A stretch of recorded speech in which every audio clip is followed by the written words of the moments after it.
Seigneur soit avec vous. Et avec votre esprit. Évangile de Jésus-Christ selon saint Luc. Gloire à toi, Seigneur. En ce temps-là, Jésus disait à ses disciples, « Il est inévitable que surviennent des scandales, des occasions de chute. Mais malheureux celui par qui cela arrive. Il vaut mieux qu'on lui attache au cou une meule en pierre et qu'on le précipite à la mer, plutôt qu'il ne soit une occasion de chute pour un seul des petits que voilà. Prenez garde à vous-même. Si ton frère a commis un péché, fais-lui de vifs reproches, et s'il se répand, pardonne-lui. Même si 7 fois par jour il commet un péché contre toi, et que 7 fois de suite il revienne à toi en disant « Je me repens », tu lui pardonneras. Les apôtres dirent au Seigneur « Augmente en nous la foi ». Le Seigneur répondit « Si vous aviez de la foi gros comme une graine de moutarde, vous auriez dit à l'arbre que voici, déracine-toi et va te planter dans la mer, et il vous aurait obéi. » Acclamons la parole de Dieu. Louange à toi, Seigneur Jésus. Lorsque nous prions le credo, nous disons qu'il y a 4 notes qui caractérisent l'Église, 4 notes caractéristiques de notre Église. Nous disons que l'Église est une, sainte, catholique et apostolique. 4 notes qui caractérisent notre Église. L'Église est sainte. Cependant, lorsque nous faisons une analyse sociologique du corps mystique du Christ qui est l'Église, on se rend compte qu'il y a beaucoup de pécheurs. Mais comment se fait cette conjugaison entre la sainteté de l'Église et le fait des pécheurs qui sont membres de cette Église? L'Église est sainte parce qu'elle est fondée par le Christ lui-même qui est saint. L'Église est sainte parce que ses fondements reposent sur le Christ. Le Christ est la tête de notre Église. Mais l'Église est pécheresse parce que nous, membres de cette Église, nous sommes des pécheurs. Pécheurs, oui, nous pouvons donc dire que l'Église, parce qu'elle est fondée par le Christ, parce qu'elle est conduite, elle est guidée par notre Seigneur, elle est guidée par l'Esprit Saint, elle est sainte. Mais cette Église sainte est remplie de pécheurs que nous sommes, vous et moi. Des pécheurs signifient que des personnes qui sont conscientes de leur faiblesse et qui ont besoin de la grâce de Dieu, de la grâce du Christ, de la grâce de notre Seigneur, des pécheurs qui ont besoin de cette grâce pour que l'œuvre du salut se réalise en nous, pour que nous atteignions la sainteté sainte comme notre Église. Il est donc important, chers frères et sœurs, d'être conscients que nous sommes faibles, mais que dans notre faiblesse, la grâce de Dieu se réalise. Le Seigneur, dans une des apparitions à Saint Paul, lui dit « Ma grâce te suffit, Paul, ma grâce te suffit. » Et il continue « La force se réalise dans la faiblesse. » La force du Seigneur se réalise dans ta faiblesse humaine. La grâce du Seigneur se réalise dans ta condition pécheresse. La force se réalise dans la faiblesse. Ma grâce te suffit, Paul. C'est-à-dire, tu es tombé, tu as péché, lève-toi. Ne laisse pas que le péché ait le dernier mot dans ta vie.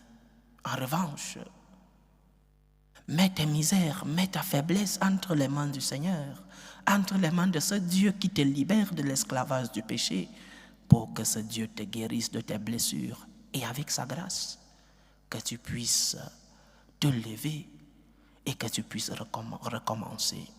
L'Église est sainte, mais composée de pécheurs. Le pape François fait la différence entre le pécheur et le corrompu. Et la différence réside dans le désir de changer. L'Évangile d'aujourd'hui nous parle justement de ce désir de changer. Les deux, pécheurs et corrompus, ont péché. Mais pendant que l'un est conscient de son péché et va demander pardon, l'autre vit dans une aise dans son péché. Pendant que le pécheur a une douleur dans le cœur pour avoir offensé Dieu et pour avoir offensé le prochain, le corrompu vit à l'aise dans son péché. Il y a donc une différence entre nous, membres de l'Église, conscients de nos faiblesses, conscients de nos chutes, conscients de nos péchés. Il y a une différence entre nous et ceux-là que le pape François appelle des corrompus, c'est-à-dire ceux-là qui ont perdu la conscience du péché. Le Seigneur te pardonne. Le Seigneur te pardonne chaque fois que tu vas vers lui avec cette humilité de cœur et tu lui demandes pardon. Nous croyons en un Dieu riche en miséricorde, lent à la colère.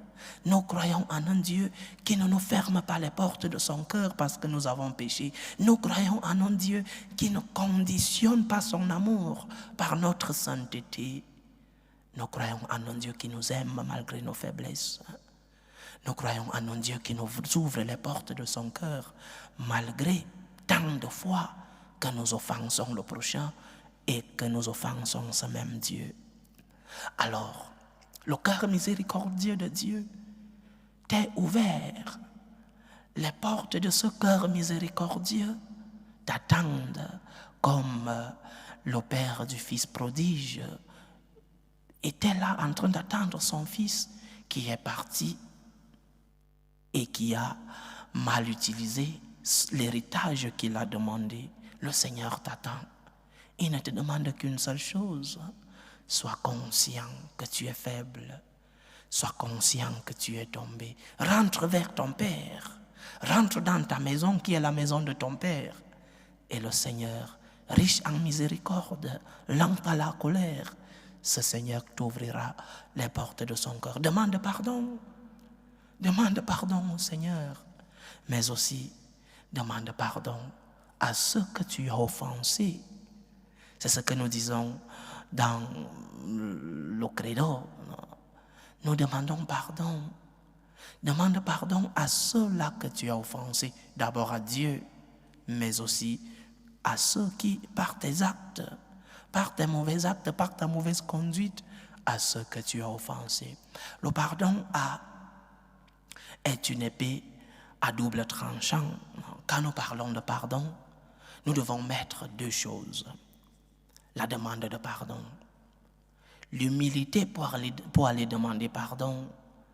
L'humilité d'être conscient de ses faiblesses et de ses chutes. J'ai péché, je t'ai offensé, pardonne-moi. Et combien de fois nous guérissons les cœurs des autres? Combien de fois nous arrivons à ouvrir les cœurs des autres, à guérir les cœurs de ceux que nous avons offensés? Pardonne-moi. Pardonne-moi parce que je suis faible. Je t'ai offensé, je te demande pardon. Je suis désolé, mais un pardon sincère, un pardon avec une douleur de cœur, un pardon pour ne plus recommencer, pas un pardon moqueur, pas un pardon seulement pour chercher la tranquillité de l'autre, mais un pardon sincère, un pardon repentant, un pardon de celui-là qui veut recommencer, qui veut lutter pour ne plus tomber. Donc, le pardon, première dimension, je te demande pardon. Mais la deuxième dimension du pardon, je te pardonne. Parce que, chers frères et sœurs, nous ne sommes pas seulement des offensés, nous sommes aussi des offenseurs. C'est-à-dire, que beaucoup de fois, les actes des autres nous font du mal. Les péchés des autres nous causent du tort.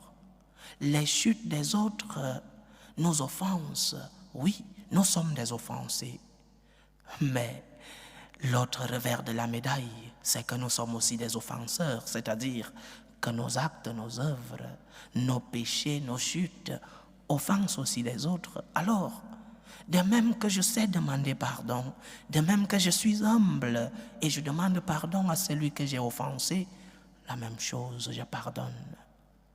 Lorsque cette personne vient te demander pardon, ouvre-lui les portes de ton cœur.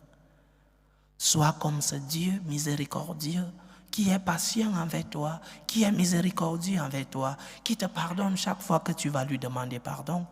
Ouvre les cœurs à celui-là, ouvre ton cœur à celui-là qui vient te demander pardon.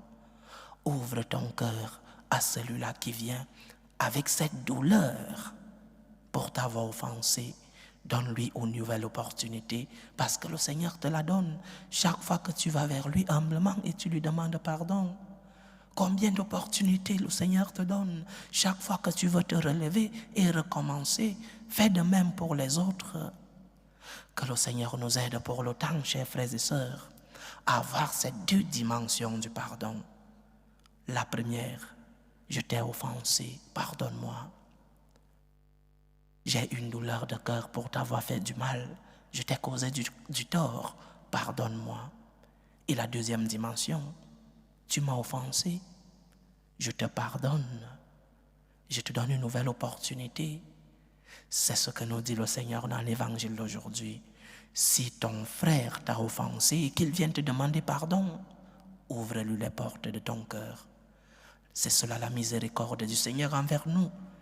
Et nous, créés à image et ressemblance de notre Seigneur, nous devons vivre et aimer comme le Seigneur a vécu et comme le Seigneur nous a aimés. Le Seigneur nous a aimés en nous pardonnant. Alors, ouvre les portes de ton cœur à celui-là qui t'a offensé et qui vient humblement te demander pardon. Pardonne pour Dieu, parce que parfois cette personne ne mérite pas ton pardon, mais pardonne pour le Seigneur. Pardonne pour toutes les opportunités que le Seigneur t'a données chaque fois que tu es allé vers lui et tu lui as dit « Je suis désolé Seigneur, je veux recommencer Seigneur. » Pardonne pour le Seigneur. Pour toi Jésus, je pardonne. Pour toi Jésus, j'ouvre les portes de mon cœur. Je donne cette miséricorde que tu m'as tant donnée. Pour toi Jésus, par amour pour toi, par gratitude pour tout ce que j'ai reçu de toi. Que le pardon règne dans nos cœurs. Que la réconciliation règne dans nos familles. Loué soit Jésus-Christ. À jamais.